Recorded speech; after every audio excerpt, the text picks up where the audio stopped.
So I just finished a workout and I want to discuss insulin resistance, but I want to do it in a way that is more of a personal conversation. Now, if you do want to focus on more like education or you want more information, I'm going to link the title of my YouTube video with that talks about that. But in terms of insulin resistance and my personal journey, let's go for it. Good morning, friends. If you don't know who I am, my name is Jessica and I engage in conversations about weight loss, weight-related disease education, and how to achieve weight loss in an affordable way that honors our way of living. And so,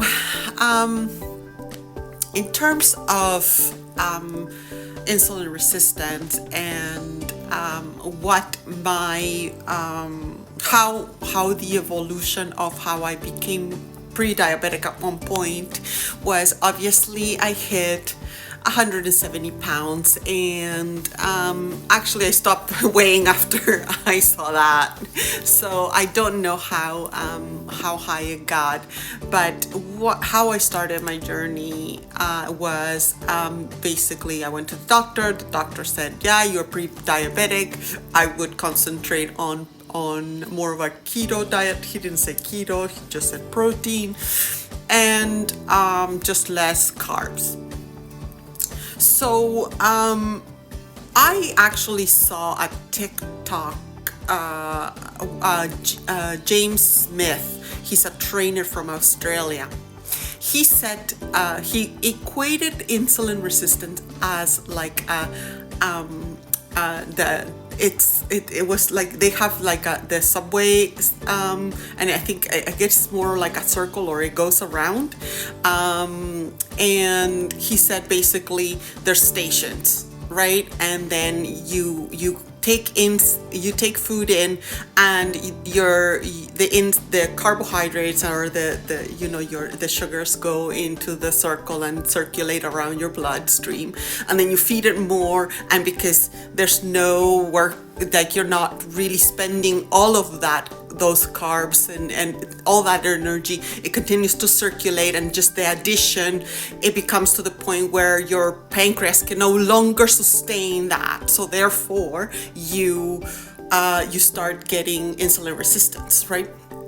So it's actually a crude explanation, but what ended up happening is that for me, they truly didn't really work in terms of me having the more protein, less carbs, because I was eating the same amount of calories.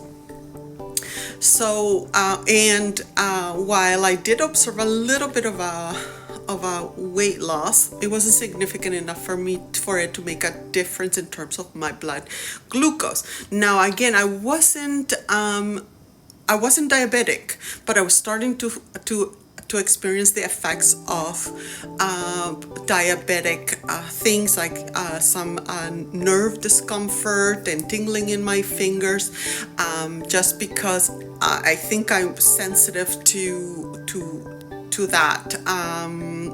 Now I'm not gonna scientifically explain to you what happened. I think it's more I think it while that can happen to some other people, don't experience it, they don't feel that they're pre-diabetic, but that's what started to happen. So I imagining my life in that way and going to the trajectory where I was going to be diabetic and I was going to start suffering from, my eyes being an issue, me feeling like crap, and it wasn't negotiable. I had dreams, I had things that I need to do. So therefore, because of that, I decided to stop doing that. Now, as you know,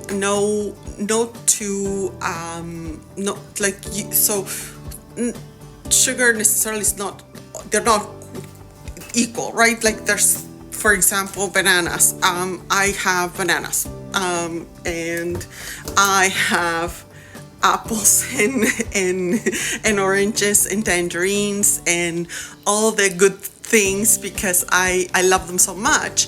But what I started before, now I don't necessarily pair it, but what I did before in order to as I was losing weight, because at the end of the day, that's what gets you from pre-diabetic to normal range is weight loss.